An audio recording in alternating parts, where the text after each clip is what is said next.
tell you something about the new people.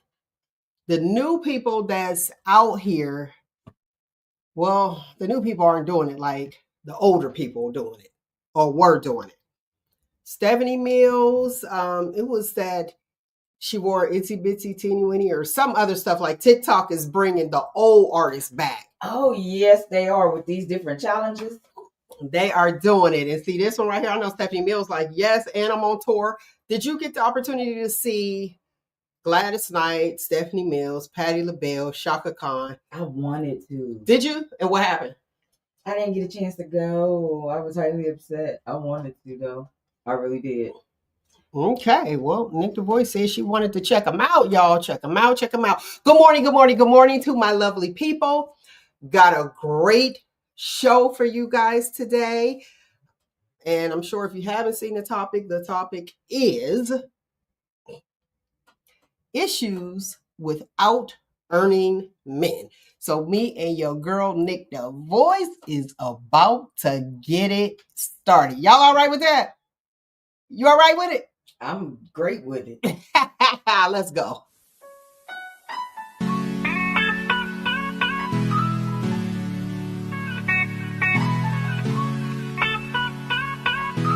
Everything that happens is motivation.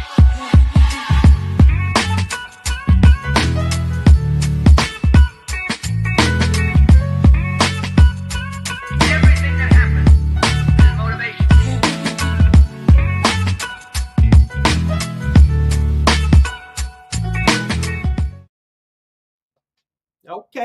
Okay. Word up. Listen, let's start here. The catalog, Christmas. How you feeling for Christmas? Yeah, I'm not in the holiday spirit right now. I'm just not. Why not? Because I wanted my kids to come see me for Christmas. They're not gonna be able to. I want to spend time with my grandbaby. I was gonna have her birthday party because she born the day after Christmas. My brother, he's in Texas. I don't know. My family up here, everybody's doing their own thing now versus before when everybody would get together. I'm just not. I'm by myself. You by yourself. Listen, we talked about SAD. SAD is seasonal affective disorder. That's the acronym that is used for it. And people do get down during this time, during the holiday times. So for you guys out there in the listening audience and who are viewing us right now on social media, we are here to bring you some joy. So even if you feel like I don't want to celebrate Christmas, you got to go back. When you get that feeling, go back to the real meaning of Christmas. And you brought up your family. And family, family is important to some. But what is it? What y'all saying over there? Talking about the family is who you're with. You don't have to be blood or all that amazing stuff that you got to do. Yeah. I can meet you in your family and you are welcome. But I'm gonna tell you one thing: if you are a close niche family, you are accustomed to your family actually being there. Exactly.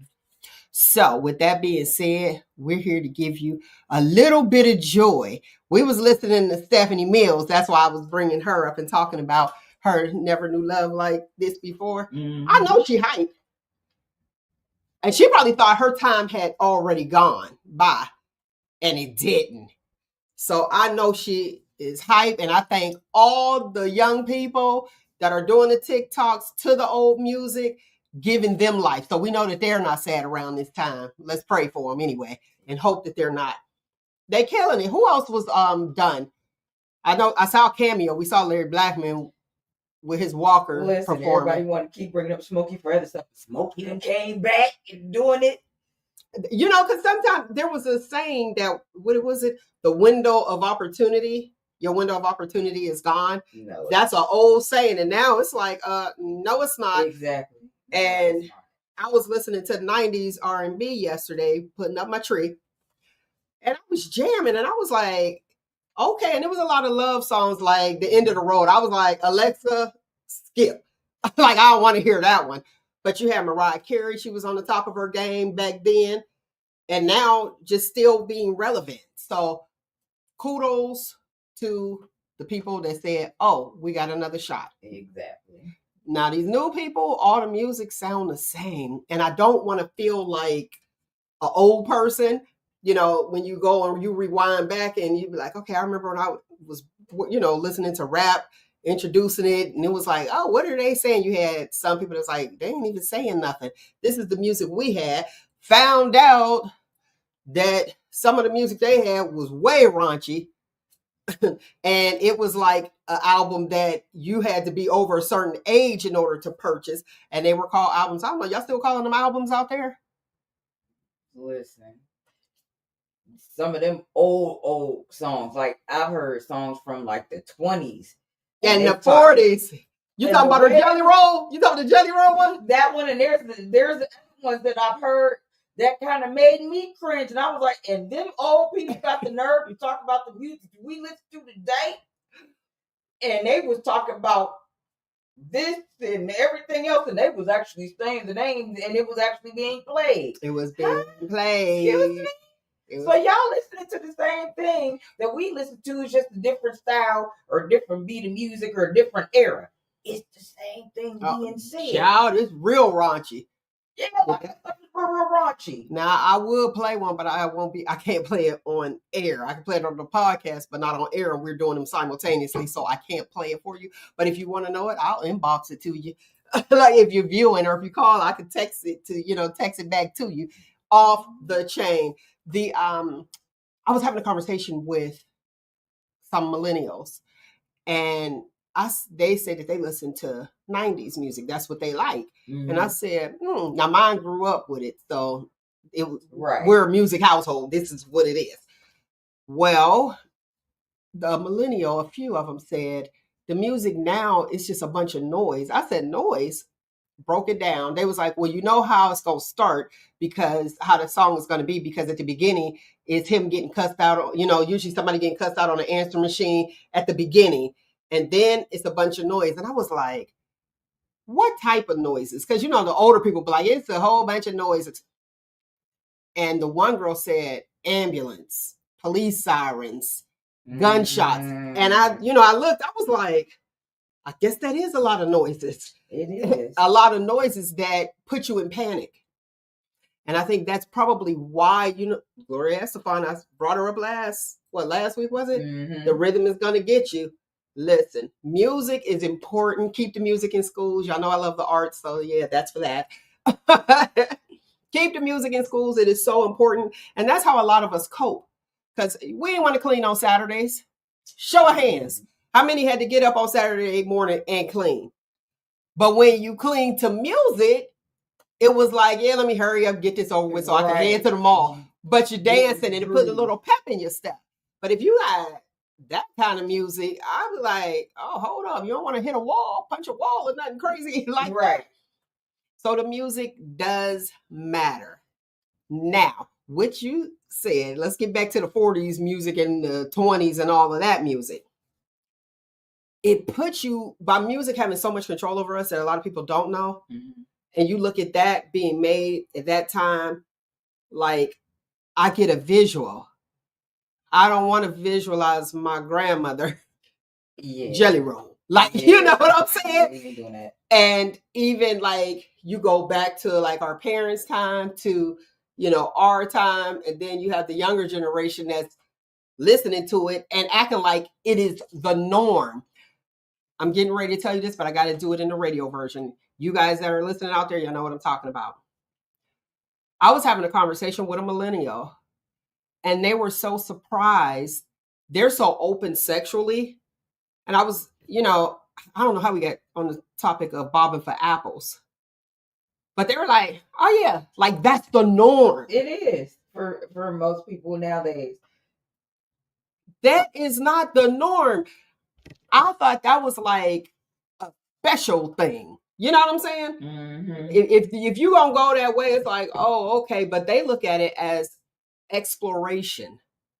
Like, you don't explore, honey. What do you want to explore? Right. Like, what is it? And there's no. It's almost like they're desensitized. And we know sex is a normal act for procreation. So that's what they hang on to. It was like, well, this is how we are made. God made us this way. Sex is not a bad thing. Why is everybody making it a bad thing? He made it for procreation only. Well, you got people using it for recreation. Right. They're like, turn up. Because I know I do.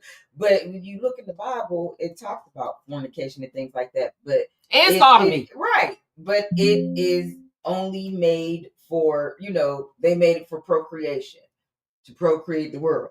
But yeah, we just took it to another level. Yeah. People are doing what they do and having a great time, obviously. Yeah. But they think that there's nothing wrong with, oh, okay, so I'm looking out here. I see a viewer that said it's exercise. It's definitely the best exercise since you brought it up. And here's the interesting thing. I know, like in the medical realm, they encourage you to have sex, not with a whole bunch of multiple partners, but it's more so like, yeah, you need to. That is the one activity that exercises every single muscle. And does. See? And does. With your wife or husband. Thank you, Bill. Yes. Depending on what position. Ooh, Lord. Well, and your mind. Your mind too. Because you got to think, hopefully. But how many people out there have been in the act and thinking about something different? Now, see, here's the thing. People don't believe. You remember The Color Purple? Y'all remember that scene in Color Purple? Mm-hmm. Where Celie was there and she was like, he on top of me doing his business. And it was just like, you're there. Right. Do you think that that's an issue? Because some people be like, well, let me know if this is not it. But do they really want to know? Are they going to be upset? It'll change the dynamic for them. But the thing is, you both want to be able to.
That's what I was like.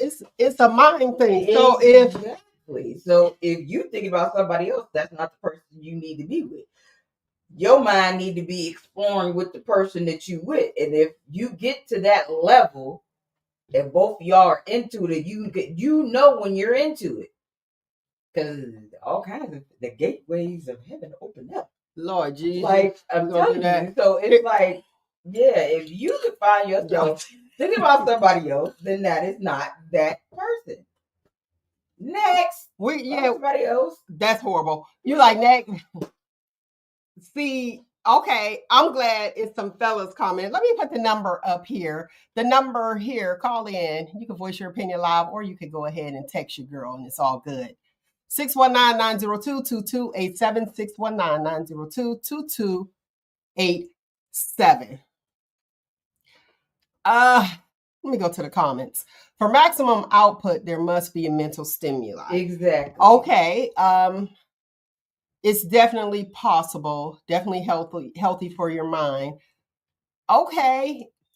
But sometimes people be thinking about other stuff. And you said that's not the person for you. But if you are that busy person, I don't know how you can get there because your mind is constantly going. And Busy I've is heard that not- as well. Like if you're constantly busy, which let's get into the topic. Issues with out earning men. Now, if you are that, air quotes for the listening audience, boss chick, is that, since that's what we call them? Yeah, they like leaning on that word. That boss chick that is at work doing her thing in management, just tunnel vision on trying to reach the next goal. So there's no turn off switch to, even when they go home, which could pose a problem, especially for like people who have husbands. So if you're in charge at home, and I can speak for me, at work, if I'm in charge at work, I don't want to be in charge at home. But for some reason, you'll have that where you see, oh, now I got to fix this. Now I got to fix home. And things aren't where you think that they should be. Right. Then you would say the same thing. You got to find that right person. But sometimes you start off equal, and then one gets the promotion and elevate. And for my fellas out there, I just have to ask you this question. While one is elevating, and let's say it's the female that's elevating, is there some envy or jealousy? What is it? Or does she change? You know what I mean? What changes in the relationship where there's a blockage? What changes? Because it seems like, when we're in it, it's the same old, same old. Well, your side chick is doing her thing on the side, and your mind is there instead of where you supposed to be. Yeah, you got them cheating already? Dang. Okay, Nate said no. Nate the agitator said no. So what, like, I'm trying to figure out what changes. So there is no envy. Okay, Damon. Damon was like, you mean a boss like you? Listen, I'm going to be honest. I was having a conversation with Nate the agitator a few years back, and he said something that hit the nail on the head. He was saying how most women want to date somebody that remembers she's a woman. Meaning, if, say you're in a position and people be like, oh, okay, well, oh, she's doing A, B, C, and D bragging rights or whatever. Well, if you're there and this is that girl, are you dating her status when it's not that? You know what I mean? Right. We want to date me for who I am and not for what I have or what you think. And we do have that issue. Just like some of the men feel like the chick want to be with him for the money and all that extra stuff. You still have that issue, i.e. Candy and Todd. So Candy and Todd's situation is where, oh man, they did a drop for me. I might not be able to use my drop no more. But with their situation, he's worth right now, he's worth 400,000. Mm-hmm. She's worth 30 million. But she knew that when she got with him. And I think that her liking to him he wasn't worried about all of that. He was liking her. But Mama Joyce was like, well, look where we are. Mama Joyce has been the problem the whole time. I'm sorry, Candy, if you're listening, love you. But your mama been the problem the whole time. I was in a marriage like that. My mother, thank God, when she was alive, she was not that type of person. Like when me and my brother was wrong in the situation, she cussed us out and told us we were wrong. Whenever our spouse would talk to her, she didn't just jump on our side because we were her children. She needed to hear both sides. And her knowing her children the way she did, she was always able to tell from the situation whose fault it was. So 9 times out of 10, we always got cussed out because she knew it was in whatever situation. But I want you to pin that because we're going to go into that part of it. Okay. But Mama Joyce just was like, no, he wants you for your money, because she's looking at, I guess, what does he have? And every mother wants their children to be great. Right. However, what's the one? The judge that said she's not dating the bus driver. You remember her? Oh, I can't. She was like, I'm not dating. He makes this amount. If he owns the bus station, then she would date him. But if he was a bus driver, she wasn't doing it. What I was listening to her yesterday, and she has a child now. But what she did is she did artificial insemination to have a child because she didn't want to deal with the father, her having to pay child support and all that. I thought that was kind of strange. I said, that's a stretch. So you want a child, you do artificial insemination. So you raise your child up. She has a daughter, though. You raise your child up with no male, all because you think somebody's going to take what you have. Like that she's stifling like herself. But look at Cardi B and Offset. He wants her to pay him, and he's trying to get custody of the children so that he can stay in her pocket. So yeah, because she's making more than he is now. Like his career, so it's like they were both rappers, but she's more popular, makes more money. So, I can kind of see it but it's also the mentality of that man. Not all men say, "Oh Lord." Go ahead. Not all men think like that.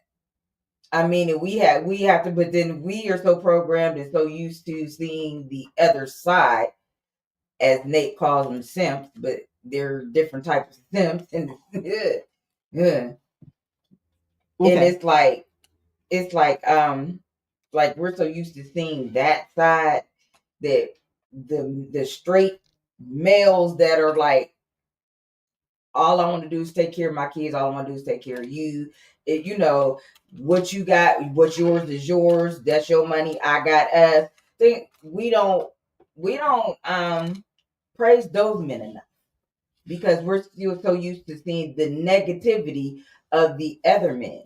Well, see, here's the thing. Todd had the children all the time. I'm going back to them since a lot of us can relate to their relationship. Todd had them all the time, so he wants to get full custody because he has them anyway. Interesting point. It seems as if they don't even want him to even have full custody, partial custody. Right. Like, if he had them already, you would rather get a babysitter or a nanny, a stranger to raise their children, and the dad is available and he was in the house the whole time. She might end up having to pay, but I want to get back to out earning men and this young lady saying she's not going to date anybody. I remember Rugal saying that, well, if you are not willing to date somebody who out earn you, that's like 60% of the population. So you cut yourself off.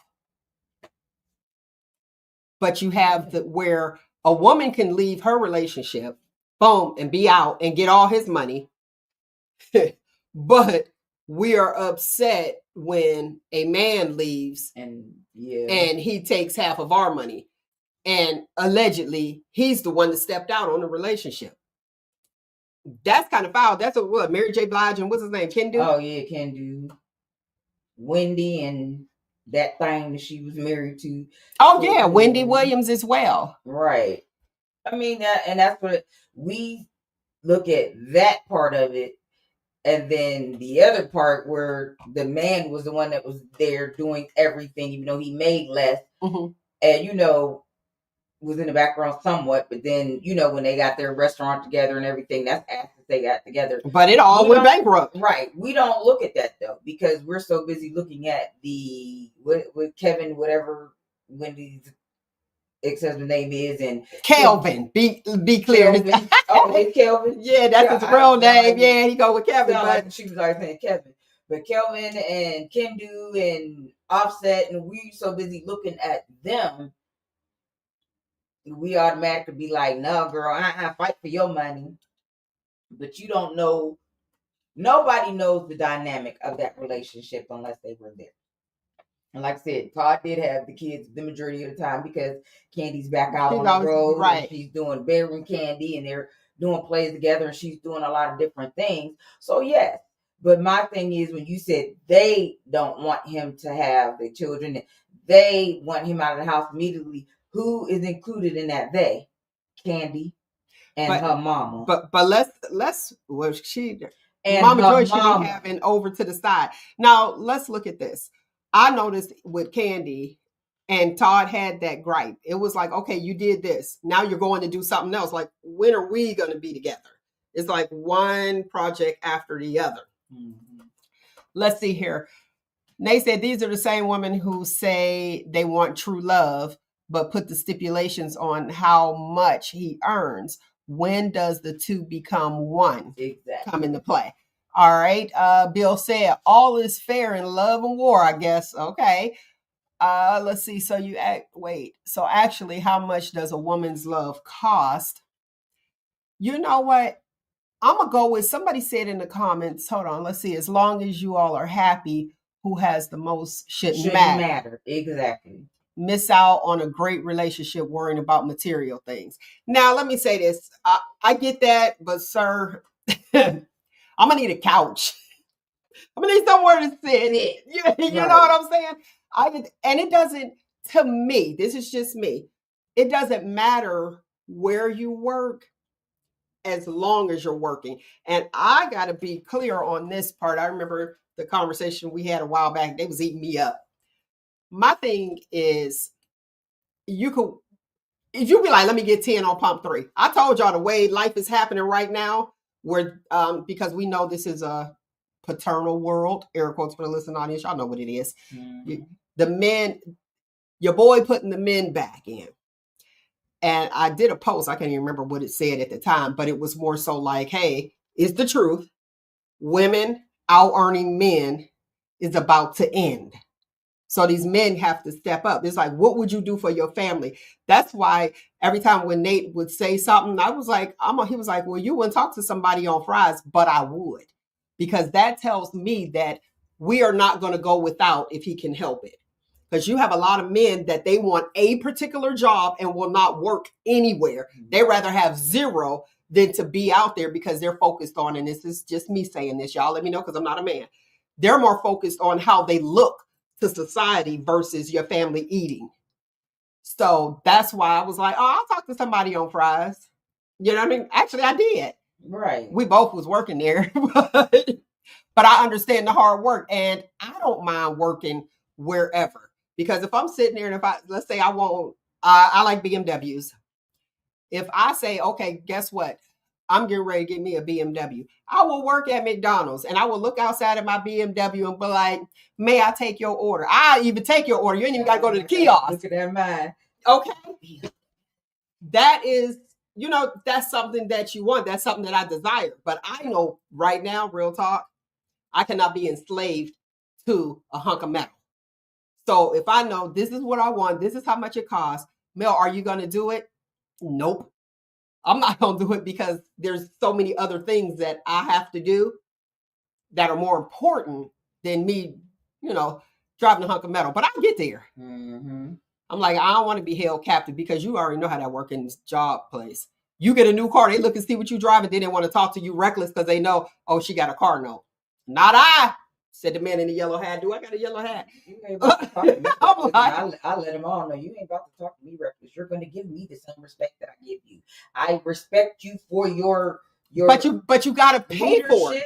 Yeah, but you got to pay for it. So sometimes, because the people up under you, and I'm going to my degree now. The people up under you are the ones that's keeping everything going. Mm-hmm. So you still, as a leader, as a supervisor, as their boss, have to have a level of respect for your workers. And when you don't show that, mm-hmm. like that well-oiled machine. Yeah, but you got people whose ego will float away, and they'll talk to you reckless, and you might be like, I can't handle it. I can't take this today. And then I'm going to look at my car like, I ain't about to walk away because that mug, they going to come and pick it up, and then what? So I got to put this together, and then I have to come up with a plan in my head. Like, okay, let me get this gig because I'm about to leave them, but I'm going to make sure that I'm solid so that my foundation is solid. You have to have several, that streams of income, like multiple streams of income. That way if you have to walk away from one, you got them 5 or 6 other ones that's doing you until you replace that one. Now I see that. I do see that. I ain't trying to get robbed. Okay. Look, all right, I'll tell you. No, I shouldn't. Okay, well, I make more than 5 figures. Okay. But if you look, I'm driving my regular old car, you see it. And I bought that car on purpose. I bought that car to keep my people employed. And then they're going to close down anyway. I'm like, what? But when you have it and you set things aside, I got to have a solid foundation. So I was having a conversation with a child of mine, and he happened to look, he was like, you make this?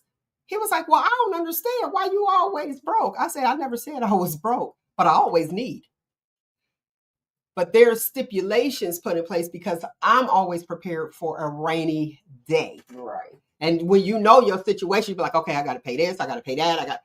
So when you have that money, you still have things that you have to pay. Exactly. Now you have debt to income ratio. You have to. So you look at it after you pay all your stuff, you're like, okay, here we go. And then you have people who count your money. You have those who count your money, and it's like, okay, well, you make this and you live this way. And how is this? They want to spend your money, but they don't realize that, hey, there's stuff that you don't see. And there's things that you need to, you know me, I'm going to invest in self all day, every day. So you don't look at that. You don't see it. You don't know. You don't know nothing. It's a blessing, to be honest. But there's hospital bills. There's all that stuff that you have to take into consideration. We have kids. And I have a story that fits this very narrative. Go ahead. Okay. Remember when I was working at that furniture store in Boardman? The one you saw the superintendent spending up all the money buying all that? Girl, yes. Go ahead. Anyway. Go ahead. And then they also have that acceptance now in there, like for people who want to finance furniture or whatever. They can't get the regular financing, so they go through them. But there's still a process. Well, my brother at the time, he had owned his own truck. Trucks break down. He got to pay for it. So where he was working, of course, because he worked for himself, he had to get his own insurance. Thank goodness he's a vet. So he goes there. But, when the kids were sick, they had to pay out of pocket for all of that. They had a house they were paying out of pocket, all of that. The thing is, my brother was making 6 figures. He came to get some new furniture for the house. And he went through the regular financing. And, of course, that debt to income ratio, more debt than what you bringing in, of course, monthly. So, like every all the regular financing he didn't get, so they had him go over to acceptance now, and he filled out an application for that. So the one customer service rep, the lady that I was working with, and then the dude that was over acceptance now, they was talking mess. Didn't know that was my brother at the time. Yeah, I know he lying on his application. He makes 6 figures. How you not get financing? And I looked and I seen that name and I went off on both of them.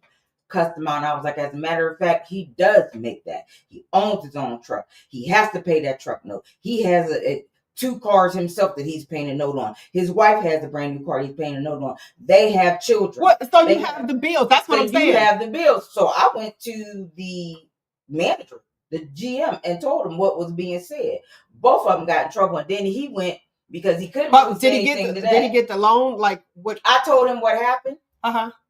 And he pulled out altogether. He was like, okay, if they're gonna talk mess about me. Okay, see, that's more so personal. But right. you gotta. But it was the fact that yes, it looked crazy because we've seen doctors that come in and tried and didn't get the financing. Why? Because they're paying their student loans back then. So yes, because you're making the 6 figures, you still got to incorporate every little debt. And like I said, debt to income ratio is real. Just because you're making that 6 figures don't mean that you got it like that. Now, you know what's interesting? That's the same thing with like hospitalization. So you have people who they have insurance because they have some, not all, they have Medicaid. So it's like, okay, well, you got Medicaid, you don't pay, but you're looking at this and this looks like, wow. And the reason I'm bringing this up is because there's a lot of females that look like, girl, he makes 6 figures. Okay, but what bills do he have? Remember the one guy was telling you he had the whole house, his and her, Harley, the whole nine? And I looked at all them bills, sir, no, this is not going anywhere. He was like, all I need is somebody to come in. Nope. And then he asked me how much I made. Remember I said that? I was like, don't worry about my income, treat it like child support. Don't count on it. You accumulated all these bills By prior. yourself. Right. So looking at somebody to say, oh, they make something. Yeah, they can make it, but what is their outgo? Now, when I see somebody with a brand new car, I ain't even gonna lie. I do. Listen, it'd be an interview off top. You step to me, you got this brand new car. My mind is, you got that car note. So you can't, how much is your car note? I'm not gonna say, but we can look it up with the Google now. Right. But it's like, you look good on the outside, but that. So you look at it, you making about $25,000 a year. Right. That means we won't be taking no trips. You know, you know what I'm saying? Now I did see Damon's comment and he was like, I ain't say broke, not being broke instead. Remember, I said at least have a couch. But when you have that go get it wherever you work, I have so much respect for that individual.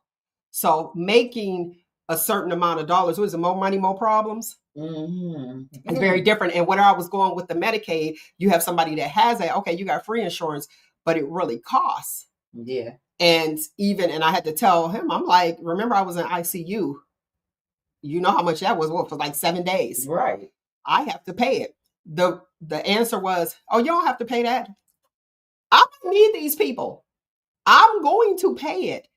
And then when you look at it, especially if it's a for-profit, if it's a for-profit place, you need to pay those people because they helped you in your time of need, and you may need them again. I don't believe in burning bridges at all. Let's go to the comments. Okay, debt to ratio has to be less than 33% or so. Thank you for that, Mr. Corbett. Let's see here.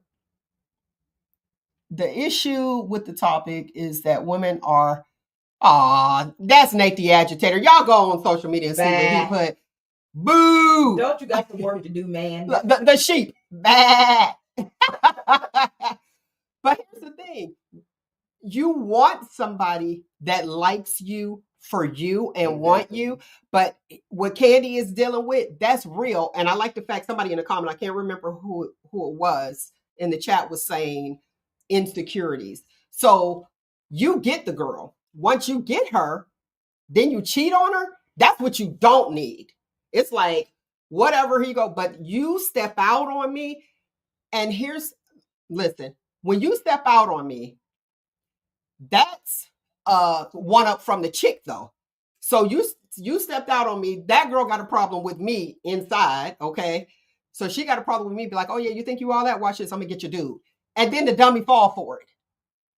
That's where the problem is at. And I think that most women want somebody for them and don't want them to cheat. That's the whole thing. But there's Nate. Well, it wasn't set up that way. Men wasn't supposed to have just one wife. Boy, bah.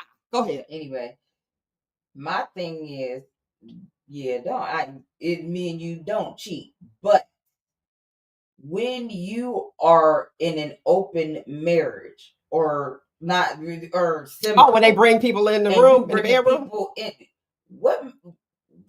Don't you think that eventually this person, especially if it's somebody that you guys have been continuously dealing with together, at some point they're going to think it's okay to deal while you are okay, she gone, so they are not going to think that it's okay. They'll use that. They'll use that as an excuse, but that's you open yourself up in your relationship and your marriage up for that mess when you add an extra person in there. Because let me tell you something about me. Let me sit back. Go ahead. I am stingy when it comes to that. I don't like to share. I didn't like to share my toys. So what make you think I'm gonna share my her man? Okay. What? No. Now see, I'm with you on that one though. I'm with you when you're right. That whole threesome type gig, That ain't me. That is No, not me at all. not Now, even in a relationship. now I will say I was in a place, being transparent. I was in a place where it was things that I was not gonna do. I was like, nah, dog, you could get that somewhere else. I actually said that. I did. Like, if that's what you want, you could get that somewhere else. I ain't gonna tell you can get it somewhere else. I mean, you No, just gonna get it, period. I'm being transparent. You knew it ahead of time. I'm not into that, but if that's what you feel you need, I said that. I said it. I did. Because I know where I wasn't going. I know that's wild, but I said it. Because let me tell you, there are certain things that I am not doing. So if you feel you need that, boom. I remember saying it walking across the street. And I was like, well, you know this, so I hope you ain't marrying me for this. I said it. So you knew outright, we ain't got to do this at all, because I know what I'm not doing. Now, you have in the Bible, like you brought up the Bible, y'all Bible bangers, let me know if I'm right or wrong. Whereas the bedroom is not defiled or whatever like that, whatever you do is what you do. But you got to have the right person if that's what you're really into. But if you are with somebody that's not really a real sexual person, you find your person. Instead of stepping out and cheating, he needs to know. But bringing somebody else in the room never will happen. That ain't it. Because see, somebody get a shoe. I had a couple. Can't do that. A couple. Be like, no, that was too much. You look real happy right there. I had a couple who wanted me and was gonna pay me good if I would be both of their girlfriends, and I looked at them like, listen, that's not something I do. I don't do that, and I ain't sharing that. And no, and they was gonna pay me good. I don't give a listen. I'll go back and live where I was living before I do some mess like that. Ain't no way. And like I said, people are into that. But when you are into that, one or the other is gonna step out. I'm sorry. It's been proven time and time again. When you are that open in your bedroom, one of y'all, or maybe both of y'all, is always gonna be stepping and creeping.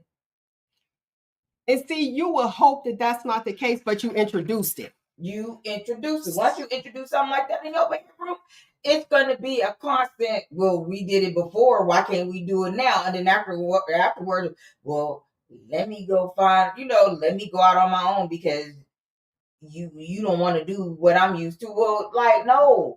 And this is conversations that need to be had in the beginning, all the way around. Your job status, what you're expecting of me, what I expect of you, like the sexual orientation, your preference, what you like to do, like, because there's certain things that you might want to do and you expect to do that I don't do. So therefore, this conversation ends right here, right now. I don't care how much I like you, because I'm not gonna compromise on certain things, because then if I do, then later on down the line, somebody will look at me like, oh, she a hoe. No, she's not. I compromised because I was doing something that my man or my mate or my husband wanted me to do. Now that we're not together, now, there's just certain things that, and if there's something that you like to do, find a person that you have a common interest with like that and go with them, because I'm not going to do it. Like, there's just certain things that I will not, no, never. Now, see, here's what I find. And if you are married, I guess you would explore. You're like, okay, here we go. If you are, some people, they just go ahead and they're like, okay, I'll do it. But now you done it. At least that was your husband. But when you are compromising and doing things with somebody that you are dating, and I noticed that a lot of women will do it trying to get him. Girl, you ain't even got him and you done went all out. Like, what's the problem? So now you done went all out with 1, 2, 3, just as you stated. And now they got you out here in the street, and then somebody wants you and they're like looking to marry you, and I'm still that way. They be like, "Oh man, you did what?" Like, "Oh, And you the did." thing that you, and the thing is, the person that you went all They out don't for, like you. It's over. it's over. They don't want you because guess what? They were able to make you go out against what you were willing Mission to do. I accomplished. was never that. I never. No. Because there's one thing that I will not compromise on that people like to do and will ask. The back door. And you ain't no back door loving here. I will swing on the chandelier for you. But you ain't going that way. No. That is meant for the exit only. Okay. That's my deal breaker. What? You do what? You want to put it where? No, you want to put your tongue in there. But no, we ain't doing that. We ain't doing that. Now, I'll make sure I edit this part out. Oh, sorry. No, you good. You good. You know what I mean? But I mean, that's part of what the millennials we talk about exploring because they all do it. And that's why I put bleach in my dishwater. Exactly. My grandmother knew what she was doing. Like, no. Girl, yes, I do the same thing. Bleach in the dishwater. But let me say this. When you were talking about the back door, and that's good for radio, we can do that. When you're talking about the back door, there are men, people feel like, oh, okay, I see that's some bisexual tendencies. When it doesn't have to be. No. It doesn't have to be because it's like with a female, but some people, they like that. I mean, to each his own, but that does not mean that they are gay. There's people that do it. Somebody like, okay, it's a female I know that loves it. No, I don't. I had a guy. Look, she this way and not this way, but she loves it. So when you have somebody who, you do what you do, you like what you like. Right. That doesn't mean that the bed, there we go, back to the bedroom. The problem is the spillage out the bedroom. Exactly. Why are you telling people what's happening? Okay, I see the fellas is like, nah, this is TMI part of the show. I got you. Good. Go work. But honestly, you have people that like what they like, but then there's some who like a whole lot. And you be like, I have a guy right now that I could be in Nashville with him together. Like but that's what he likes. He likes it from his woman, though. He likes to do certain things. And I'm like, I'm not into that and just no. But he wants me to play it. I got to do the back door to him. He was like, oh, no, that's on the room different. Yeah. Where's the bell? Where? Exactly. But he's like, I only do it with my one. Are you sure? And he was like, trust me. He said, I'm all man. He said, my PSA announcement. Nobody. PSA announcement. Get your littles out of the room. But people like what they like. But exactly. He was like, I know what I like. He said, I don't let anybody question my manhood. He said, but I like to explore with my woman. Thank you, sir. You are as fine as he is. And he worships the ground that I walk on. You remember Eugene? Yes. That is my deal breaker. I can't. Okay. Otherwise, I'd be in Nashville. Okay, let's talk about Eugene. Eugene, matter of fact, that show is on YouTube. You guys got to look it up. Eugene actually explained this whole situation, just like what you're talking about. And he was saying a lot of people, a lot of wives aren't into that. And that's where he comes in. Now, the problem with Eugene's HIV positive. And did I share that on there?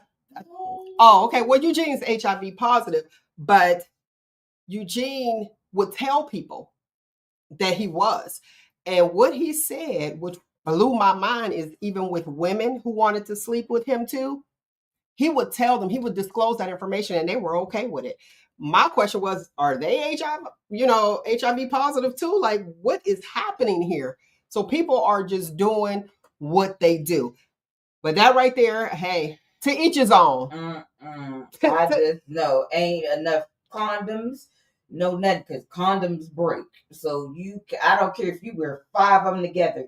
That is just, no, we're not doing that. And for somebody to be okay with somebody and thank you, Eugene, for being transparent. He was. People know. But he said the people remember his was a lot of the people in the church.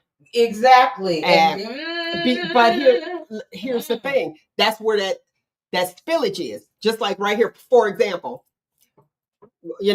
show purposes, you shared that.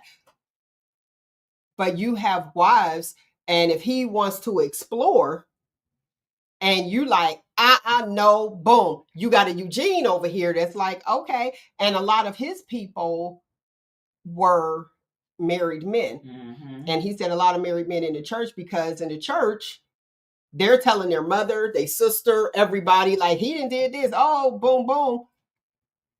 And that's where the problem is at. The problem is, why are we telling our business out here in the street?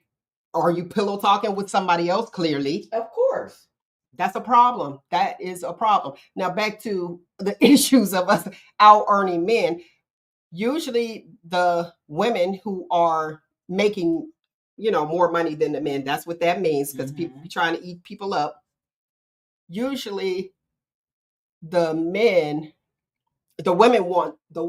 wants the man to date her, the female in her, not who she is, not what she does. You know what I mean? So yeah, I think that it is okay. That judge, she was like, no, but they got different money than me. So it's like, what do I have to lose? Honey, I got to always speak and stay in my wage.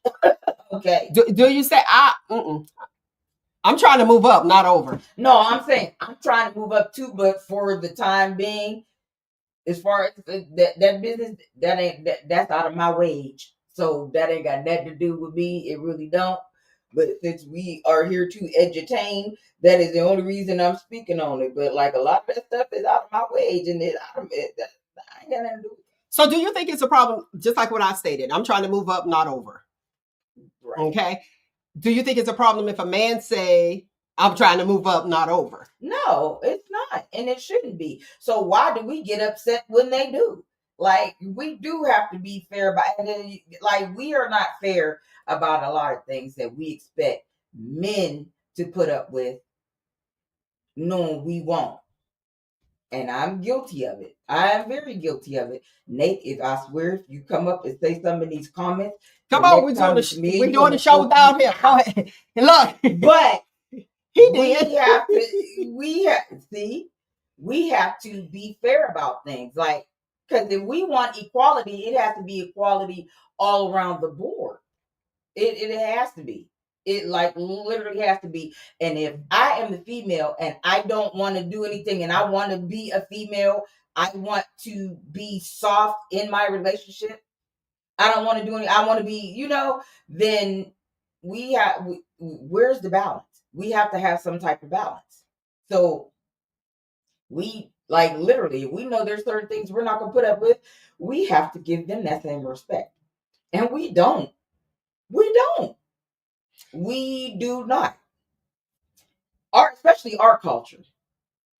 That's where it's at. In our culture, we do not, because we've always had to fight, and the burden has always been on our shoulders, this and that. But then the women in them other cultures, that's why they winning.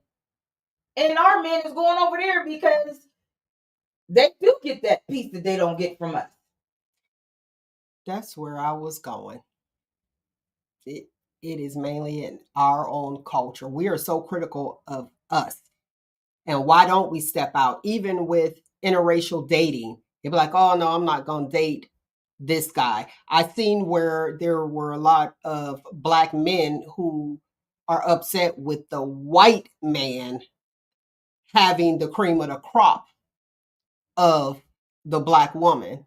And then our dudes is straight trailer park. Like, why are we going and picking them from there? Like, no. Listen. But let me go here. Okay, Nate said, preach, Nick. Okay. Nate said, exactly, always trying to move up. Yes, it's a woman thing. Let's see here. It's only equal when it works for us. Nate did his, he's speaking in tongues. He coming in a Honda. Like, but it is our culture. And more people are now, especially with this generation, are like, I'm out. Right. I'm going where it works for me. This is what I want. I have a preference. I do too. And you try to look when you're ready to date. I ain't even lying. when you are trying to date, and it's like, do you want all of that? Like all of it? Right. Or are you just cool with just like, I'm chilling?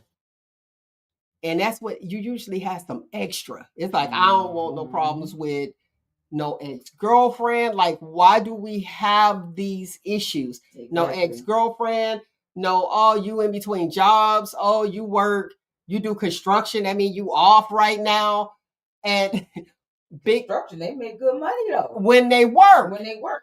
But see, they make But enough money that they save up for nah, when they not. no.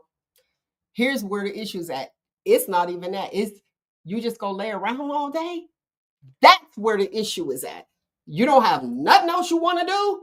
Like, you go to McDonald's and sit in the back and drink coffee. Do something. Like, go in the back with them cats and look at the little young girls. That's what they used to do.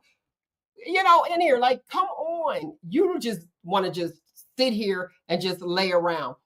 Back in the day, like, I kind of get, like, with my grandmother, it'd be Saturday. You know, you like, I'm going to sleep in till it's time for me to get up, get ready to go to the mall. That was me as a teen. Mm-hmm. But that early morning getting up and getting out, I get it now. Because she was like that with my uncle. You need to get up and do something. You ain't going to just lay around all day. And it is a sad thing. It's a turnoff. So, yeah, you could be working. But if you just at the house worrying me, can you do this? No, I cannot. What you doing? Like, I want an off day. Because if you look at it and think about it, if you then you resenting the person, like you ain't about to just go nowhere. You just about to just lay here all day. Like, and do absolutely positively. But I want to lay there all day. Right. That's what where if it's okay, we get that. That's where that imbalance comes from. We don't want to put up with it, but they're expected to. No, I want to lay in the bed all day. Don't do that. And can't do it. So, you know, but like we can't get mad. We do. Again, it's only in. Okay, so Nate, you know, he said, you know, he's construction, and they tell us now we don't save construction workers, but they did at a point. But if you are supposed to be the provider, I expect you to provide. That's the thing. Like if I'm in a house, I'm not paying the mortgage. I'm not. It's just certain bills. It's like I'm not paying the mortgage. Yes, I am old fashioned to a certain extent. I'm like kind of there, but no, I'm old fashioned. Yeah, provide. I expect you to provide. I ain't gonna have my dude broke. Right. You know, I don't want you to be broken without anything, but I need you to provide and do what it is that you are, air quotes for the listening audience, supposed to do. Right. Since we have roles. What did Nate say? Nate said that the woman cave is in the kitchen. He a mess. So you got the basement and we got the kitchen. Like you want us to do roles, but you don't want to pay. Like something's wrong. And yes, it is, what did it say? Transactional. Love and sex has become transactional. And it has. It has. And that's bad too. But most women who out earn their men, what they are looking at is the fact that they're treating them as you are a female and not, you know, treating them as, okay, I expect you to do A, B, C, and D. It's almost like you're regular here. Can I trust you enough to know that I can go ahead and come home and everything's going to be done? That's what it boils down to. Not, can I trust you enough to say, oh, guess what? Where are you at? Over some other chick's house while I'm at work. Like that is not it. Where that's where you have where men tend to feel like they're lonely and they just at home, like we do. If we sit in there, be like, you're not paying me any attention. You still got to pay attention to your dude. So back to what I was saying. The women that are out earning, that's why they like to deal with people that are like-minded. And when that woman was saying about she wouldn't date a bus driver, the things that are important to her clearly may not be important to him. But he could have been a high earner and something happened in his life, but he's still working. But she's not giving him a chance to say, oh, this happened. You know, the conversation It is that. depends on what city you are driving that bus. Bus drivers make money. How much do they make about? Because when she I said, started off at $22.58 in Houston, and every 6 months you got a raise until you get a cap. When you work certain holidays, you get double or triple time. Like, and a lot of those people that have been driving for 20 years, some of them moved up the train and everything. Houston Metro, they make money. So, like, you can't sit there, oh, you a bus driver, I can't date you, because they make money. well, okay, so you said 22. $22.58, just starting training. But that's considered good money? Yeah. Okay.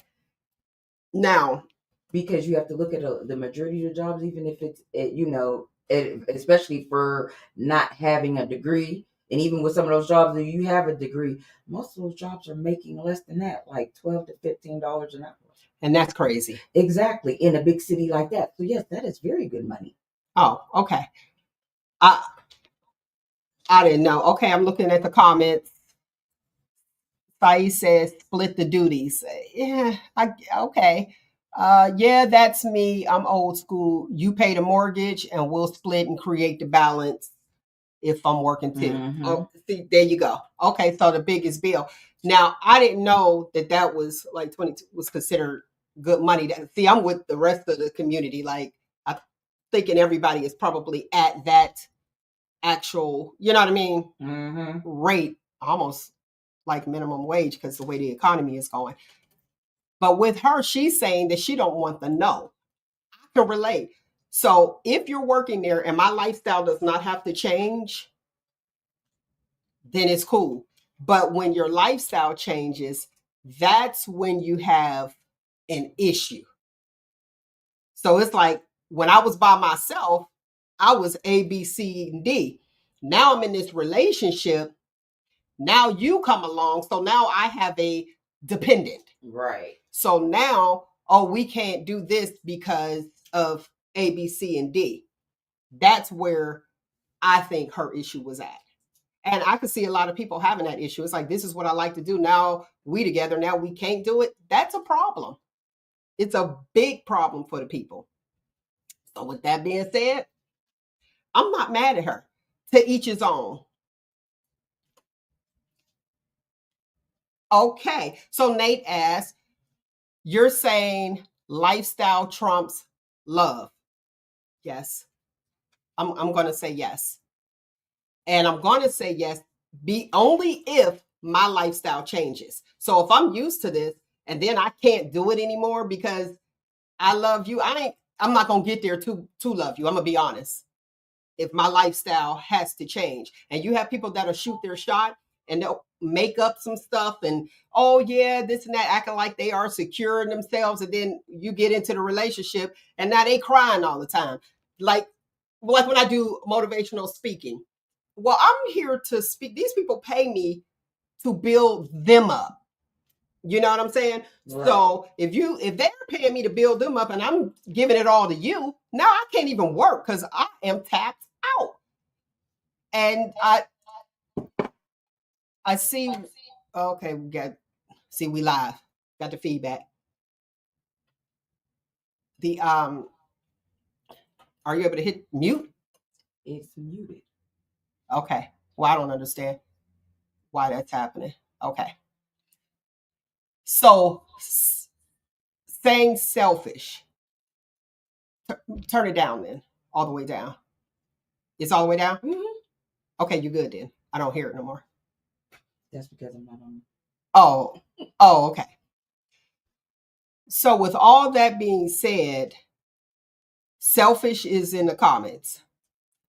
That's why I could chill. Yes, I am selfish because guess what? I have the option to get into a relationship. I don't want to take on another dependent. He could be independent. Let me be dependent on him and not him on me. So yes, you could call it what you want. That's why would I don't want to pick up another load. The wagon. Y'all know the wagon theory. Everybody has something in their wagon that they're pulling. If you a dude and you're there and you're trying to get with me, I don't need you. I don't want to pull you along. I need you to be right there with me. Let's make this happen. And I'm with, okay, Mrs. Taylor. Mrs. Taylor said exactly, why do I got to change the way that I live? For love. As Nyk the agitator is talking about something, you would do that. Yes, call it selfishness, call it what you want. Okay, Mr. Corbett, thank you. You supported yourself before me. Why can't you still support the lifestyle if I'm taking care of me? So my thing is, I'll support myself, but I don't need that dependent, because now you get company. Who's paying the bill? When my bill was $60, now I got company. Now my bill was $120, and then the tip is what, 30% now. These people off the hook. So I am spending more. So now I can't live the way that I was living because somebody came in. No. So I get why she said that. I do. Me personally, this usually the bus driver know how to change a tire, know how to what, your carburetor messed up, let me fix that. Pull into bay 1. You know what I'm saying? Right, like, bay 1 or bay 2, pull it in the driveway or the garage and fixing it. That's the kind of work. That's who I need. right. That's okay. So they said transactional love. If that's what it's called, then that's why you don't even get into it. That's what I say. Don't even get into it. But the young lady, the judge who actually said that and had a child, figures she doesn't need a man. That's where she's going to have an issue. Because you have a child and this child is going to grow up. And when she grows up, where's my daddy? Daddy, daughter dance. What? It sounds good right now, but what about her feelings? Right. So that was a little bit different. Okay, I got the mortgage. There you go. If you got the mortgage, cool. Now that monies can go for where we going. How much is this mortgage? You know what I mean? And I'm not saying that it's all about money, but what I'm saying is, if I'm not broke when you met me, I am not going to pick up or throw something else in my bag, in my wagon, to be sitting there trying to say, oh, okay, I'm in love, so now we broken in love. Nope, that don't work. I need to have a good time. Now, if you can take care of yourself and I can take care of myself, just as I think Bill said that, if that was your lifestyle and I can take care of myself, right, okay, nothing's lost. And I still don't believe that is transactional. I think I know what I like. I know how I'm going to be comfortable. And I need you, if you're coming into this situation, look around, navigate, see how things are. That's almost like a house guest. And I'm not saying that you guys are house guests, Nate, but think about it. How you have a house guest that comes into your place and your place is clean and they don't see dishes in the sink. And then this house guest comes in and now you just leaving dishes there. That's going to pose a problem because I don't live like that. You got your shoes all over the place. Like, so you're not going to run the vacuum? You know what I'm saying? Those are things that if you can take away some of the duties, that's fair exchange to me. You know what I mean? It's like, oh, okay, well, at least I don't have to worry about that. I don't have to do this. So if you are a house guest, be a good guest.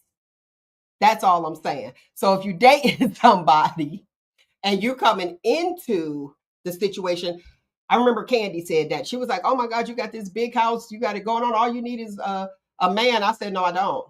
And I told her, like, I don't want you coming in on me. I need you to have your own apartment. It don't have to be a penthouse or anything. As long as you got your own so that I can get it out as well. Can I come over to your place and we can sit and chill? Right. I don't want to carry the burden. Let's go to the comments. Love has nothing to do with this type of a relationship. I make 6 figures, so let me hit and cook for me. We already talked about the 6 figures. 6 figures isn't undependent on your bills, real talk. Let's see. It's not transactional if you knew that about me going in. 100%. And that's why people need to be authentic. So with the judge saying that, I wasn't mad at her. She just said it. And then you had the internet eating her up, mad about her decision. That's her decision. Right. Just like I have mine and you have yours. to each his own.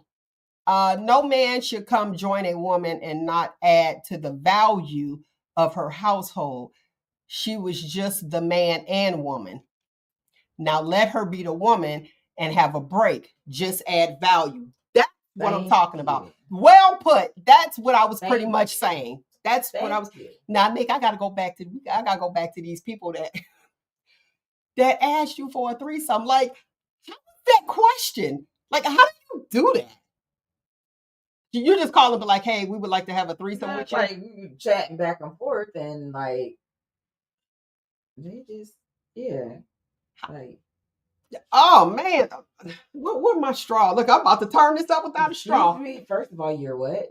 You're married. Well, that's the P Diddy stuff. And your wife and you want a relationship. That's you're peppermint tea. I don't like that peppermint tea too much. No, I don't do that. We're not doing that. I don't go for that. So was it a chat? What was it? Was it like a chat or something? It was like a dating thing. Oh, okay. Oh, like a dating thing. Okay, so they was looking for something, looking for somebody. I was wondering, like, how does that work?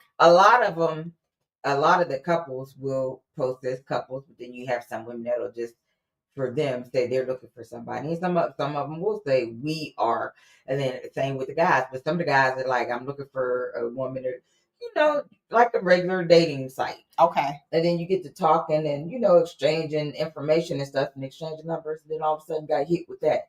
Huh? Excuse me, sir. That's something you should have led with, because I would have told you have a nice life, because I don't do that in the first place. But you just like ease that in, huh? Oh, they ease. Okay, so they're out looking for. Is this like one of those sites, or is it just a dating site? It's not like one of those. It was a dating, just regular dating site. Interesting. I was like, dude, don't you think that's something you should put in your bio? We are a couple looking for, because there's a lot of people that are into that. The poly relationship. I don't do poly. I don't do poly nothing. Okay. I don't even plan on doing poly grip whenever I have to get dentures, okay? Okay. No poly nothing. Well, how you going to keep them in? There's other stuff, not poly grip, but there's other stuff out there to use. Okay? Okay. I was wondering how that works. But like, I'm like, that's something you should, like, and I told him, I said, this is something that you should have posted on there, because when you hit me up and I looked at your bio, I would have told you, no, I don't do that. We're not going there. No, I was like, you can't just hit somebody with that. Like, no, thank you. But you know what? Some people out there are just looking for companionship. Maybe they should have sites that say companionship. Because a lot of people don't want, honestly, like at this age, they have companion sites, but you know that they want more. What, they want a pet? They want more. Is companionship for some people entails sex and this and that. Like, it ain't just let's go have coffee, or let's go have lunch, or let's go to a movie, or let's go sit in the park and just people watch. Like, I'm not doing things like that. That's probably why the young ones they'll be their date. Just a date. I think it's more so like companionship. Sad that they want more, but I think that's what's really that was a deal breaker. But listen, the money that he was saying that they were willing to pay, I was like, you thought about it? I was like, as bad as I need that money, no. So that was like that P Diddy and Cassie type thing. Girl, listen, like I said, there's some things that I'm willing to do and some things that I won't. I don't care. No. I ain't saying it's a good thing, because that's pretty much prostitution. Right. I don't care if I don't have a penny to my name, I'm broke, I'm living paycheck to paycheck or whatever. That is one thing that I'm not going to compromise on. And I'll be having people argue with me about what I compromise on. Oh, yeah, right. You'll do this or you'll do that. Yeah, you lying. No, I'm not.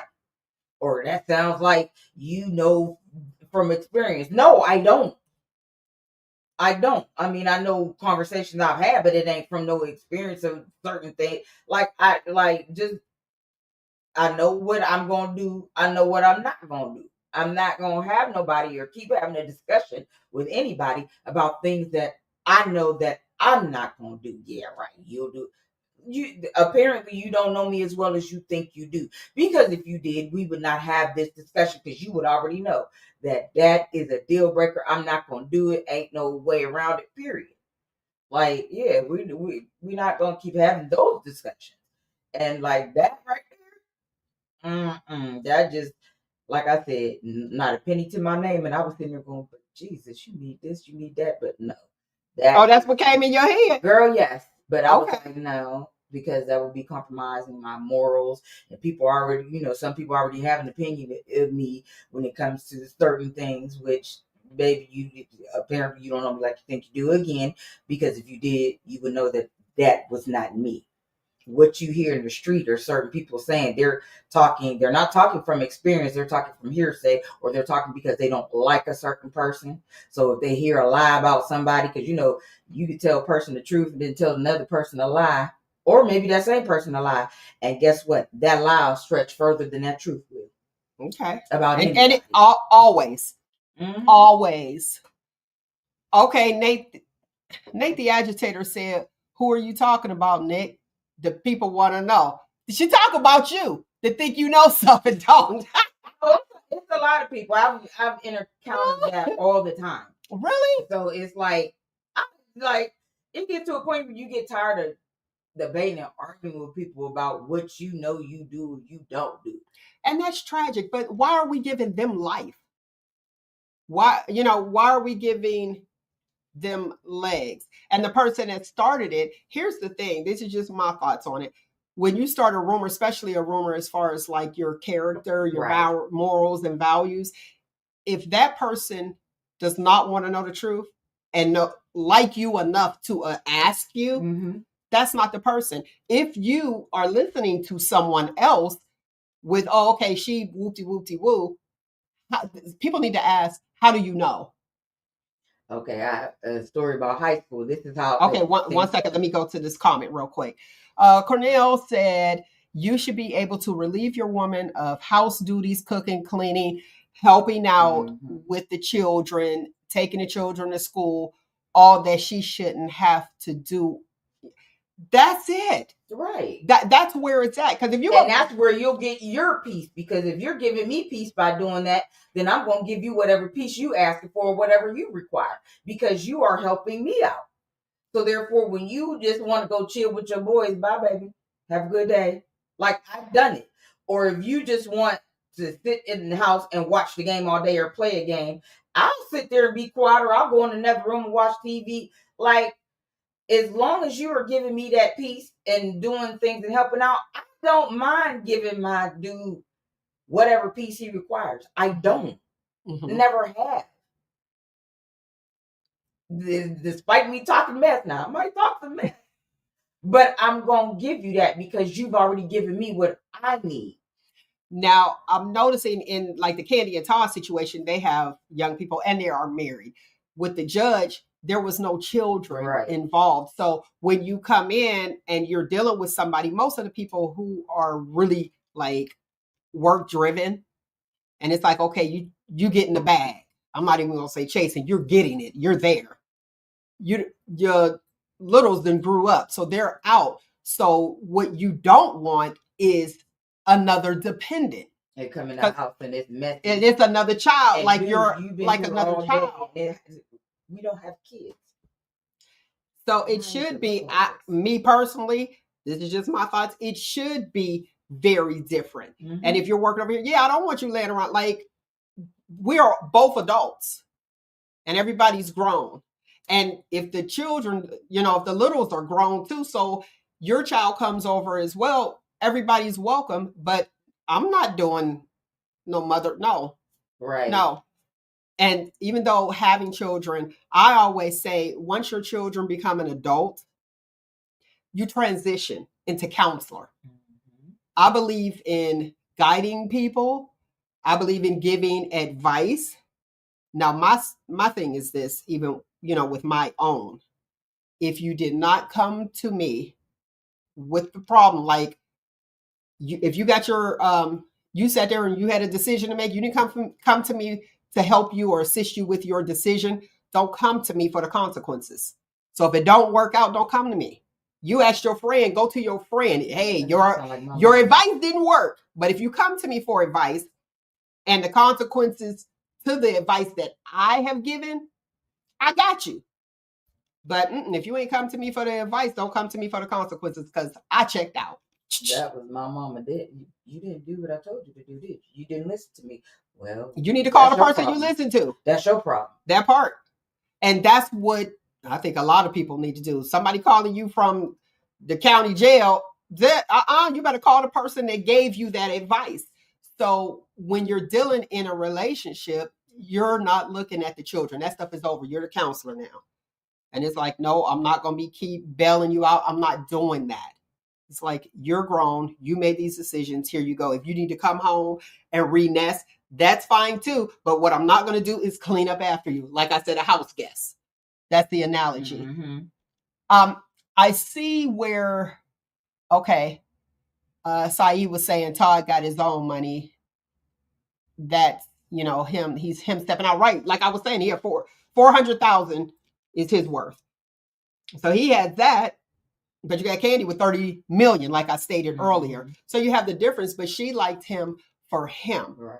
I'm not mad because he did just that. He had the children. He had them all the time. So should she pay child support to him? Because if you're looking at it, let's really look at it.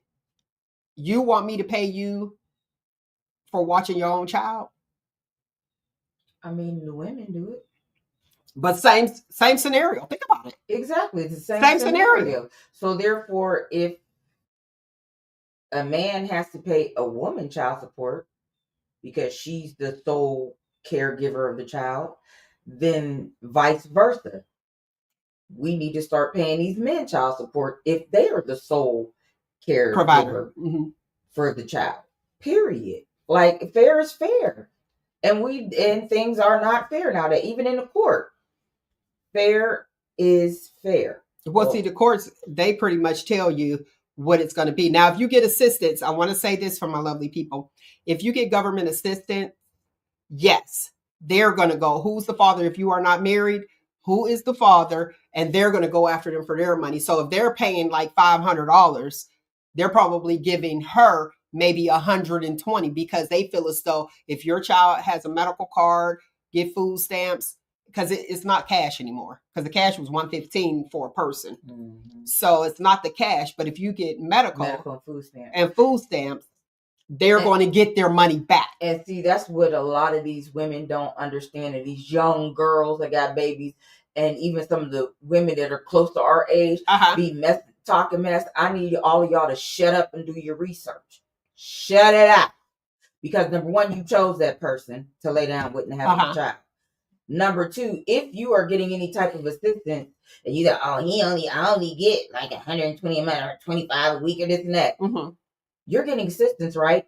You don't know what that meant. And he's telling, I know how much I pay. Well, I don't get that. Well, you need to revert back to that assistance you get for your child, because they are going to recoup their money and they're going to take the biggest portion of it and give you a small portion. So before y'all start running that man in the ground, number one, mind who you lay down with, because you know what they say, when you lay down with dogs, you get fleas. But if you're getting assistance, don't run that man in the ground talking about he ain't paying you, because you don't know what they taking out of that man's check. I've seen checks from my one ex-husband and he had several kids, and seen what they was taking out per child for his paycheck versus what the custodial parent or grandparent is. Three cases, the custodial grandparent, what they were getting, they steady running their mouth, and he was also breaking them off extra, because I started when I got, oh no, we gonna keep all them receipts. He was giving them extra money on top of what was being taken, and it still wasn't enough for them. Let me tell you something. I don't know how much it was, but I'm gonna tell you, having a child is expensive. Right. So if you think, okay, well, every month, here I go. I'm transparency again. It was cheaper you could give my children, here you go, you can have custody and I'll pay you child support. That's a lot less than them actually being with you. So when fellas feel like, oh, okay, well, I'm paying her this and this ought to do it. Not really. Not really. Because when you're looking at it, it's like, okay, well, I bought their coat, you know, you get you a place. And most of them don't even live. They're not living on their own. There's a lot of them, especially like the younger ones. They're not living on their own. So they don't have the rent, the electric, and all that other stuff. If they had that, then you could see. But there's some celebrities that are like, give me mine. I'll raise them. Deion Sanders. And was it Pilar back then? He was like, oh, give me my boys. So it's really not a lot when you say child support for the average person. $500. Okay, so if you're not making $500, you know, or over that amount that you can't afford it and you have a whole child, then let's reevaluate this thing. And pretty much like you said, look who you're laying down with, because every time you're laying down, you need to say, if I lay down with these people and if this happens, am I going to be okay? So if you're going to lay with somebody that don't have nothing, you can't expect anything different. You can't expect them to step up and be like, oh, this is what I need. Well, when you lay down with them, they didn't have anything. So you knew the situation ahead of time. Now, going back to, there are some states, going back to where you were talking about being the wife and your ex-husband. If you know that person has children, you ought to know, hey, guess what? I am going to have to contribute. And you are going to have to contribute because you know the outgo. So this outgo is here and I have to contribute to this. That's stuff that you need to know right off top. Is this going to work or is it not? There's some states where they combine the income. Yeah. And I lived in one of those states. Thank God I didn't live in any of those states. But think about it. Now I'm getting myself attached to you, but it's impacting, the impact is on me. But you know what? I don't want to do that. Not interested at all. Like with my second husband, it didn't impact anything. He didn't care. He paid his child support. When he was able to give extra, he gave extra. When we were able to buy for the kids, we did. And things were, bills taken care of. Whatever needed to be taken care of was taken care of. I didn't have to worry about a thing as far as that was concerned, because things were still being taken care of. Okay, so your life didn't change. But those are things that you have to consider. I considered at first, like, dang, he ain't gonna have no money in that. But when as we were together and then we got married, like, he was like, oh no, because now I gotta get another job because I have a wife and I know I have these obligations already, and now I have a wife and I'm the man in the house, so I gotta take care of everything. Like, he was like, here. But do you want him broke? No, I didn't want him broke, but like the money that he would give to me for me, I set aside. Some of it I spent, a lot of it I set aside because we used to like to go out of town. Okay. And so therefore I reverted back to what was set aside, because guess what? You provided for that as well. Okay. You provided for that as well. He would be happy to just give me enough money for lunch, you know, from lunch money for work, and just hand over the check. Okay. Only problem with him was that loose. Couldn't get it all. Yeah, just okay. What's that sound?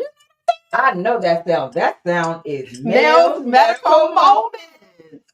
All right, lovely people. I'm going to tell you one thing. In the medical profession, you cannot help but assess. Don't get offended. I saw a clip on Married to Medicine, and Dr. Jackie looked at this girl's neck, and she was like, do you have a thyroid issue? Well, guess what, lovely people? The viewers can see this.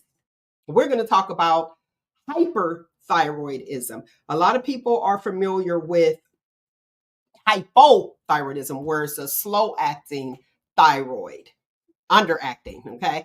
And then you have the overacting. I want you guys, look at my neck. And this is new. You see that? That is my thyroid is enlarged. Yes. Here's the thing. This is an autoimmune disease. And usually if you have one, i.e. diabetes, that can tack itself on. So your girl has been diagnosed, and that's when you'll see sometimes my neck is regular and then sometimes it's enlarged. The thyroid is here. So for the viewers, you can look and you can see where it's enlarged. Signs of hyperthyroidism in women: losing weight without trying, heart palpitations. So sometimes, like, I used to walk all the time. And so I had some of the symptoms. And then all of a sudden I was walking and I'm like, why am I getting winded? Heart rate up to 120, 130, something is going on. Increased hunger. People call, let's say, pounding of the heart, if you don't know what heart palpitations are. Some tremors. You'll find yourself like shaking. And me being a type 1 diabetic, they're like, is your sugar low? No, my sugar is fine. I had that as well. Still not thinking anything. Irritability. Now, I probably got that. They probably think I got that all the time. Like, oh, she's irritable today. Changes in menstrual cycle. You may have, if you still have cycles, you may have that. Sweating. Now, I did notice that because I was like, my thermostat is off. It's like I'm just hot, just. So you have that as well. Sensitivity to heat, that would be the sweating. And it's like, oh, I'm burning up. Something's going on. Now, where I am at right now, being totally transparent, menopause. So, because I called my OB doctor, OBGYN, well, GYN now, because I'm done with that part of the OB part of it. And I said, my thermostat is off. I don't know what's going on. Am I in menopause? So she said, let's draw blood. They drew blood, and then she calls me back and she said, yes, you're in menopause. But I was still having these symptoms. I'm like, oh, maybe it's this. Something's going on. That's how I ended up at the beginning of the show. You heard me say I had to pay my hospital bill because I was in ICU. Well, I was in ICU because heart pounding. And it was, my heart rate was in the 160s, 140 to 160. And I was sitting there. I was at a church event. So I said, you know what? I need to go to the hospital. So I drove myself. And then all of a sudden it had gotten faster that I had to pull over. So I called my mom and I'm like, hey, listen, I'm getting ready to call the ambulance. I was like, because I know I can't make it up there. So I called the ambulance and I'm trying to talk to myself, calm down, because that's what we have to do to try to get ourselves there. But your heart is just doing its own thing. Well, once I get to the hospital, they see, boom, they give me some medication. Don't borrow nobody's medication, but it was metoprolol to get my heart rate down where it was regular. Gave me a diagnosis of hyperthyroidism. Now, if you don't know some of the major symptoms, Wendy Williams, remember her eyes started bulging out? Mr. Furley on Three's Company, and he was running around, and you are hyper like that. That's what ended up happening. So I got diagnosed with hyperthyroidism. And fellas, you too can be diagnosed. This is not just a woman thing. Now, hypothyroidism causes you to gain weight. So they gave me some medicine because I went in, what was it? May? Was I in the hospital? Yeah. May? They gave me this medicine to take, and this medicine, I was like, I don't know what's going on with the doctor. I said, something's going on. I said, I'm gaining this weight, and I don't understand. He said, that's your pill. I said, oh, you prescribed me something to gain weight? This is a problem, but it's to slow it down. So it's like, hey, do you want to live or not? Mm-hmm. So I have been recently diagnosed with hyperthyroidism, and it just came out the blue. So it wasn't menopause. It's also a symptom of hyperthyroidism, not being able to, deal with the heat. So that's something that I want you guys to pay attention to. And that's what I'm dealing with now. When I say it came out the blue, May. And that's when I found out. And here I am. When he told me, I said, wait a minute. And the nickname for it is Graves' disease. And I remember sitting there and the nurse in me was like, wait, what? Right. And so my godmother was there. She was like, Graves' disease. He bust out laughing because we both like, wait a minute. I know. So I'm sitting there thinking, I said, wait a minute. You tell me I'm going to be like, Wendy, what? He was like, no. That's what I was supposed to like, wait a minute. I was like, no. We're going to give you medication to actually help you. So there's a lot of people out here that I didn't even realize. And, giving them medications like your Synthroid and things like that, that's once your thyroid is totally removed. Now, they do have a pill out there, which is iodine. Iodine will actually get that thyroid to working too, and it could cause enlarged thyroid. So salt, foods like that, you want to try to stay away from, and that's hard for me. Seafood, which is my favorite, hard for me, but I got to do what I have to do. So if you see somebody and you guys are looking around and you see their neck is swollen, they may not know. I noticed it before I was diagnosing with the symptoms because I ended up talking. I was like, oh, my neck getting big. And then I felt a lump. It was hard for me to swallow. But so I had to like tell myself swallow. And I guess that's when it was enlarged before I was actually diagnosed. So I had a biopsy done because I could feel it. I went to the doctor. They did the biopsy, non-cancerous. So that was a good thing. It was like, wait, what's going on? Still not diagnosed with hyperthyroidism because when they did my blood work, everything was fine. I guess I didn't have salt or something. But it'll sneak up on you and you are totally at risk if you already have an compromised system. And that is anything that, decrease your immune system. That's why I always say smile, be happy. Those are things that increase your immune system. Or you see somebody that's really hyper, which is me anyway. So that didn't really do it. You know what I'm saying? It was like, hold on. I just overlooked it, kept overlooking it because I am that person that is hyper. I am and always have been. So it wasn't like oh, here we go. Let's look at this. You know what I mean? And then like with the type 1 diabetes or even type 2 when your blood sugar is low, please check your blood sugars, honestly, because it is so many people that are diagnosed with type 2 diabetes that do not have to. There are a lot of children that are diagnosed with type 2. We are used to juvenile diabetes is what it was called. Children with diabetes, it was always type 1. And that's what we learned. I'll tell you how long I've been doing it. Where now we have type 2 diabetes in children, and that's because of the food and the over-processed foods. So do what you do with your body is your body, but I'm here to tell you today that if you have children, stop feeding them all that junk. I'm telling you, because they're going to type 2 diabetes so fast. And I'm like, what's happening to the pancreas? So be careful, be careful, be careful. If you have any of the symptoms that I shared, as far as like hyperthyroidism, that's me, and not knowing because it was my norm. And usually somebody else will figure out or tell you, hey, you was different and you don't realize it. Right. And that's why I pay attention to you. If your friends know you, they know you. I was able to tell my mom when she had a stroke. Mommy, when did you have a stroke? And she looked at me, what are you talking about?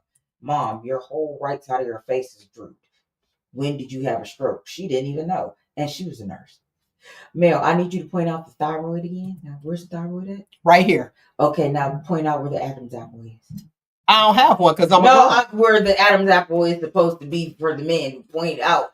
Oh, we'll get to that anatomically. Yeah, I ain't going nowhere near no man. So when they comes, you'll be able to see the Adam's apple. Okay, but I need the men to look and realize. It's above it. It's thyroid, Adam's apple. But they'll know because when your neck get fat, you'll know. But and you don't feel anything. Right. You have the symptoms and you can look, but you don't feel anything. So it's really important. Pay attention to yourselves. Let me see. I think that with the men, they have the palpations. They have the palpations too, but I want to make sure I give you accurate information. I got all them books over in there and you'll be like, huh, what? Speaking of, they have, okay, that's what it was. Fellas, so with hyperthyroidism, the symptoms are similar to rapid heartbeat, like I was saying, the weight loss, all that stuff. But you'll also have, Nate commented, people, sorry. You also have erectile dysfunction. So that is something that you want to pay attention to. Okay. If you don't know what it is, and even with the erectile dysfunction, diabetes, high blood pressure, everything just messes with your libido. It messes with ours as well, but it does a lot of these chronic issues or chronic disorders. Let's say that the word disease be like, a lot of these chronic disorders for men, they mess with your libido.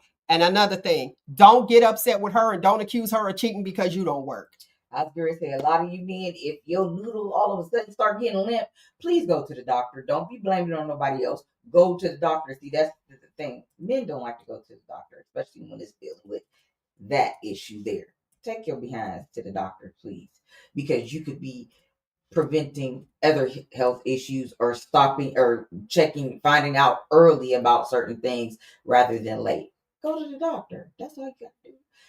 Go to the doctor. Now, what I will say for hypothyroidism, and this is pretty much universal for men and women, you'll have weight gain, anxiety, fatigue, tired, don't know why you're feeling so exhausted, constipation. Some people have diarrhea, and sad, just like I'm just feeling down. So you have to look at that as well. All right. So that's Mel's Medical Moments. Had to give it to you, lovely people, for the thyroidism. And you guys get to assess me and look at that. See, there you go. And it gets swollen when it's enlarged. Then when it's good, you'll be like, oh, okay. Or you'll see people that's yo-yoing up and down with their weight. It's probably medication. And so if your guy or your girl is dealing with some weight gain, weight loss, and you're looking at it, it's like, wait, something's going on. Even though they know, they be like, oh, I can fit my jeans again. Huh. Oh, I can't fit my jeans today. It's probably something going on medically. So please get checked out. Please do not look over it. Don't look over it. Right. You know, don't look at it like, oh, okay, well, I'm just going to lay down for a minute and then I'll be good, because we know, drink some water and go lay down. That was grandma's remedy for everything. But if you have heart palpitations or you feel anything like that, go get checked. Now, a lot of us are coffee drinkers. A lot of us are, what is that, Red Bull and all those energy drinks, just a bunch of energy drinks. They are not good for you. And you may think that that's what's happening. Watch yourself. If you feel different, check yourself out. That's important. So there you have it. I gave you the symptoms for hypothyroidism. That is an underacting thyroid. And I also gave you for hyperthyroidism. And you can be stricken with either one. But like I said, if you already are immunocompromised or have one of those disorders, i.e. diabetes, rheumatoid arthritis, like I could go on and on and on. But the diabetes is the most common one, and a lot of us are hit with that. I wanted to let you know that it could just come and you'd be like, wait a minute, how in the world did this happen? When you get one, boom, another one can come. The other ones keep piling up. So please take care of yourself. If you feel different, sit down and think back. Why am I feeling different? You know, even though we have all these colds and coughs and this is flu season, but you really have to say, why am I feeling different? And if you have those heart palpitations, please go get checked and say, hey, something is wrong. And count it. Count it. If it's over, once you get past 100, you can feel it. You get past 100, you'll be like, okay, hold on. I am now tachycardic. Something may be going on. Okay? Especially if it's not normal for you and don't feel like, oh, I'm just tired. But if you feel tired and you are tachycardic, sit down. Don't keep going, because you don't want that heart rate to keep going. And then you don't want the main thing, okay? We don't want you to have a myocardial infarction. Heart attack is what we're used to, okay? That term. So please, please, please take care of yourself. It is extremely important. Got it? All right, I'm done with that. Back to what's happening. So there you go. Making money. And with the situation, like I just said, you need to tell people if you have issues. Yeah. And making money, just because you make this amount of money, you got to pay for this medicine. Why do you go to work so much? Why are you here? Just like one lady asked me that. She was like, why did you get into nursing? I told her I like to help people. And then I said, but now it's very different. She said, I didn't tell her my stuff because she's the patient. I said, I come to work to take care of you so that I am able to take care of me. So that tells you the medical insurance issue in America and people who are affected by it. Now you guys know someone who is affected by that medical decision that's happening now. So it's like, yeah, you make the money, but you're also spending it. And what are you spending it on? So it's not, you ain't gonna see no BMW out there. You gonna see my Chevy. You gonna see my Chevy paid for, because guess what? I may need to pay these people. Just like the young man said, well, you ain't got to pay your hospital bill. Excuse me. I know for what's happening with me that I definitely do.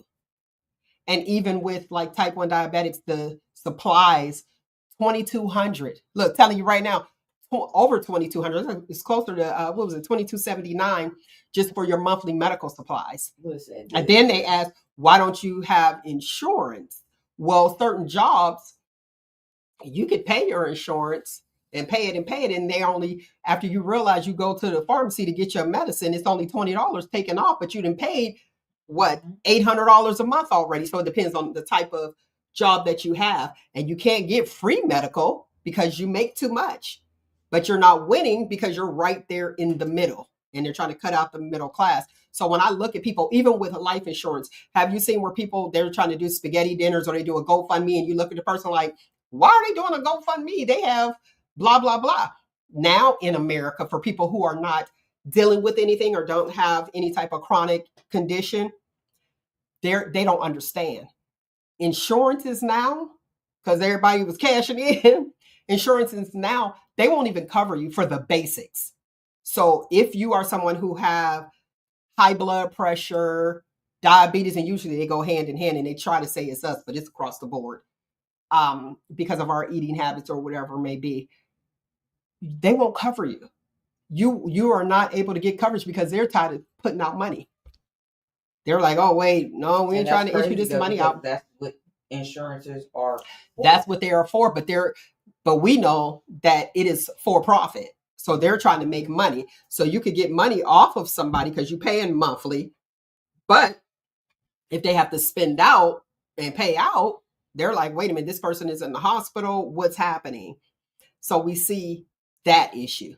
Even now, they're not putting hospital bills on the credit report. So that's a good thing that's happening in, under this administration, because you have a lot of people that are sick out there and constantly going. So I want you guys to please, please, please take care of yourself and don't look at people sideways when you see, be like, oh my gosh, they doing this and that. What you mean they don't have no money? They can't get covered.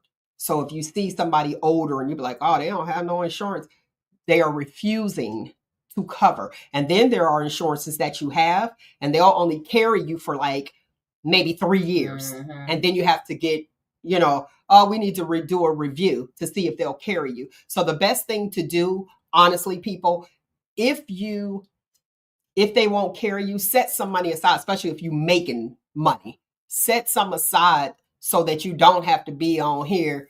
They can't even sing his song that he had. So that you're not on there begging and saying, hey, I need this.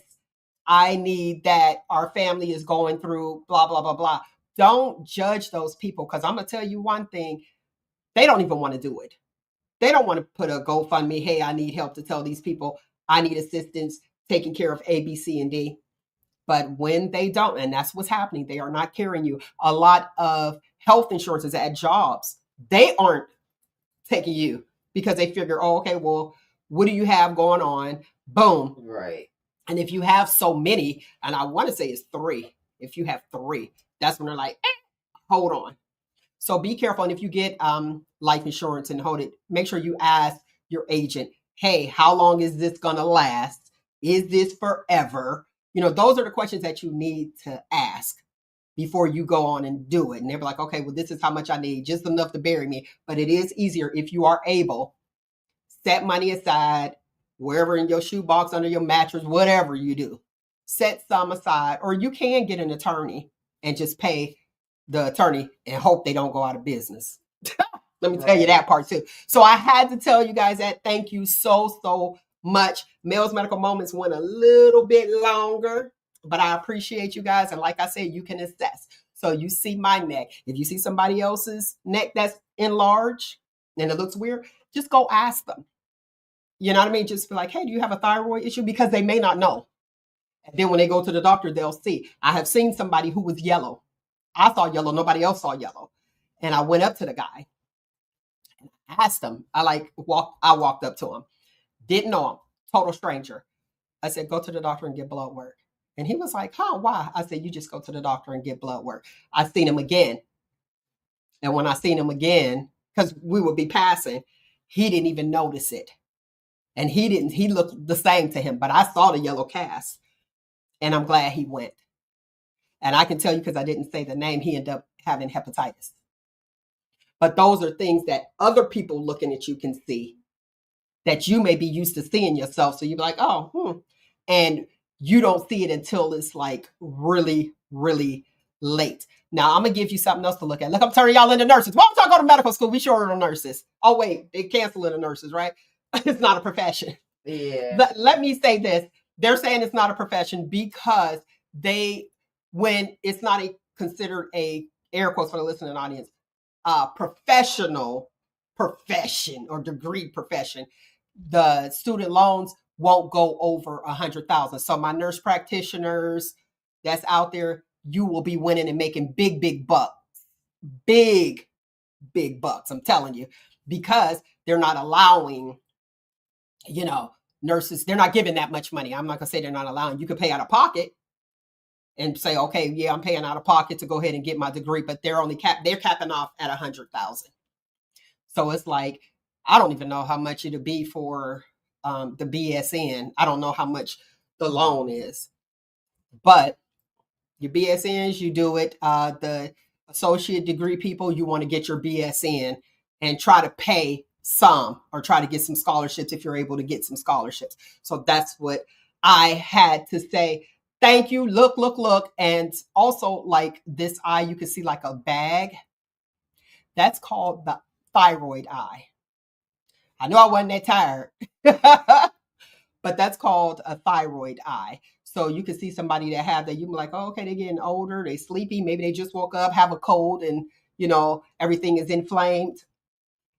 It's called a thyroid eye. So you can look and you can see, and it'll be just one eye. But I ain't trying to be out here bulging like that. I'm like, let me go ahead. Your girl gonna be swole on you. I'm be swole till I get it down, then I can go walk and everything again. But I'm not willing to jeopardize my health just because of how somebody feels that you should look. And that's a lot of people that are, I don't want to get into that. Males, just stop. Ain't nothing about the shots to lose weight, but y'all be careful. That's what I'm gonna say. Hey girl. So back to the issues with out earning men. There's men that were on social media feeling like, no, women don't out earn men. So, and I'm like, yeah, there are women who out earn men, and it's getting ready to change. Like I said, i.e. with this whole nursing profession, because a lot of that's predominantly female occupation. That's a predominantly female occupation. So it's like, okay, if you're stopping that, now what? Are you trying to put us back in the house? Because, sir, you're going to need a nurse like tomorrow. Because I saw our president. I saw his ankles, the swelling. I saw the discoloration in his hand. I said, uh-oh. And usually if you have swelling, you want to check and make sure. See, there I'm back on the medical part. Back in the left leg. Actually, both of them. That's when it's really, really bad. But if you notice it on your left ankle, on the left leg, because your heart's over there, it's saying, what is happening? Decreased cardiac output. So be careful. That means there's something going on with the heart. Inflammation, something going on with the heart. Now, if you injure yourself, you're going to get inflammation. I'm not going to go into that and how that works and how the antibodies and all that other stuff. But I want you guys to take care of yourself and do not just think that it's something else. If there's an issue, and especially if you got insurance, use it, please. Use it. And when you go to that hospital, as they're giving you things, ask every single one of them, what is this?